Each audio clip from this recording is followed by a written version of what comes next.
Yo! Si tu regardes cette vidéo, c'est pour en savoir un petit peu plus sur les crypto-monnaies. La première vraie crypto-monnaie, le Bitcoin, est créée en 2009 par un développeur ou un groupe de développeurs, avec pour pseudo Satoshi Nakamoto.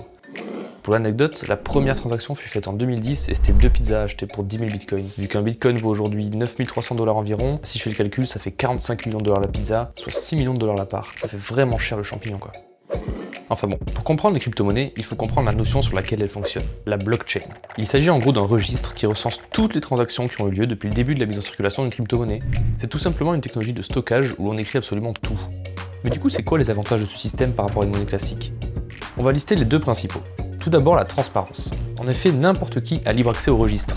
Il est donc possible de prendre connaissance très facilement de toutes les transactions qui ont eu lieu, de connaître le nombre exact de tokens en circulation, de savoir qui les possède, à quel moment, etc., etc. Le second principal avantage est la décentralisation.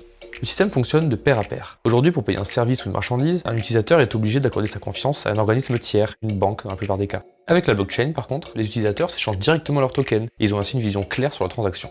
Mais comment ça marche du coup? Qui va s'occuper d'écrire et de vérifier le registre? C'est ce qu'on appelle des mineurs. Un mineur est une personne qui va décider de laisser tourner sur l'ordinateur pour qu'il puisse faire des calculs simples au service de la blockchain.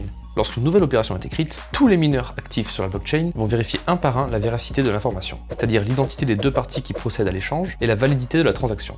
Si elle est bonne, elle est alors inscrite dans le registre. Bon alors j'espère avoir réussi en un temps aussi court à te donner au moins un peu envie de te renseigner par toi-même. Les crypto-monnaies seraient peut-être une solution pour une économie contrôlée, transparente et peut-être même planétaire. Il en existe plus de 3000 en circulation aujourd'hui, mais il est encore beaucoup trop tôt pour savoir où investir et les risques à prendre sont considérables. Peut-être qu'attendre un peu leur démocratisation et leur stabilisation est la meilleure chose à faire.